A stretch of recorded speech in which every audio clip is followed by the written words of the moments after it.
বঙ্গোপসাগরের সৃষ্টি হওয়া গভীর নিম্নচাপের কারণে চট্টগ্রামে রাতভর মুষলধারে বৃষ্টি হয়েছে। আর শুক্রবার সকালে বৃষ্টি দ্বারা অব্যাহত রয়েছে। সাপ্তাহিক ছুটির দিন হওয়া রাস্তাঘাটে মানুষের উপস্থিতি ও গাড়ির পরিমাণ কম ছিল। জরুরি প্রয়োজনে এবং জীবিকার তাগিদে বের হওয়া মানুষ টানা বৃষ্টির কারণে ভোগান্তিতে পড়েছেন। আর এইদিকে চট্টগ্রামের বাঁশখালীতে পাহাড়ি ঢল ও উচ্চ জোয়ারের পানিতে নিম্নাঞ্চল প্লাবিত হয়েছে। বাঁশখালী থেকে মোহাম্মদ এরশাদের পাঠানো ভিডিও প্রতিবেদনে বিস্তারিত।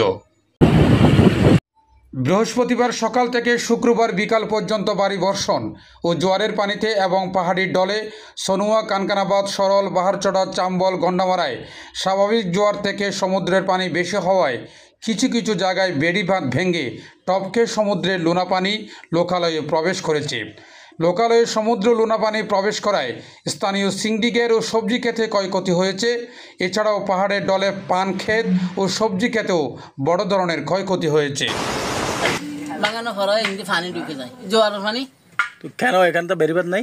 বেরিবাদ নাই তো, বেরিবাদ আছে তো, এগুলো দেখতেছেন তো, দুর্গত নিচু, সাগর থেকে নিচু লন্ডন উঠে যায়, ভাঙে যায়। ফাঁসিবার বারে কি মানে একটু দক্ষিণ ফাঁসিবার না হয় তো আর মানে ঘর বাড়ি বেগিন মানে কি ক্ষতি হয়ে যাবে। বেরিবাদ নিচে হওয়ার কারণে জোয়ারের পানি আর বাড়িঘরত পানি ঢুকে এবং জিনিসপাতি ক্ষয়ক্ষতি হয়। শুক্রবার সকালে সনুয়া, কানকানাবাদ, চাম্বল এলাকায় বেড়িবাঁধ টপকে লোকালয়ে পানি প্রবেশ করলে উপজেলা প্রশাসনের উদ্যোগে স্থানীয় জনপ্রতিনিধিদের মাধ্যমে তাৎক্ষণিক পানি ঢোকা বন্ধ করার চেষ্টা করে। অন্যদিকে ঝড় ও ভারী বৃষ্টিতে গাছ উপড়ে বৈদ্যুতিক লাইনে পড়ায় বিদ্যুৎ সংযোগ বিচ্ছিন্ন হয়ে পড়েছে। দক্ষিণ চট্টগ্রামের বিস্তীর্ণ এলাকায় গত বৃহস্পতিবার, শুক্রবার সকাল থেকে বাঁশখালীর বহু গ্রামে বিদ্যুৎ নেই। এই বিষয়ে উপজেলা নির্বাহী কর্মকর্তার পক্ষ থেকে তদারকি করা হচ্ছে। বড় ধরনের ক্ষয়ক্ষতি এড়াতে মাঠ পর্যায়ে প্রশাসনের সর্বস্ব কর্মকর্তারা কাজ করে যাচ্ছেন। উপজেলা কৃষি অফিসের কর্মকর্তারা জানায়, বাঁশখালী উপজেলায় গ্রীষ্মকালীন শাকসবজি ৩,২২০ হেক্টরের মধ্যে দুর্যোগ আক্রান্ত হয়েছে ১৫৫০ হেক্টর। অন্যদিকে আউশ বীজতলা ৮০ হেক্টরের মধ্যে দুর্যোগ আক্রান্ত হয়েছে ৭০ হেক্টর। গত ২ দিন ধরে ভারী বর্ষণ ও পাহাড়ের ঢলে এবং উচ্চ জোয়ারে বেশ কয়েকটি এলাকায় ক্ষয়ক্ষতি হয়েছে। ক্ষয়ক্ষতি হিসাব পেতে তাদের ২-১ দিন সময় লাগবে। বিভিন্ন ইউনিয়নে তাদের মাঠ কর্মীরা এই বিষয়ে কাজ করছেন বলে তারা নিশ্চিত করেন।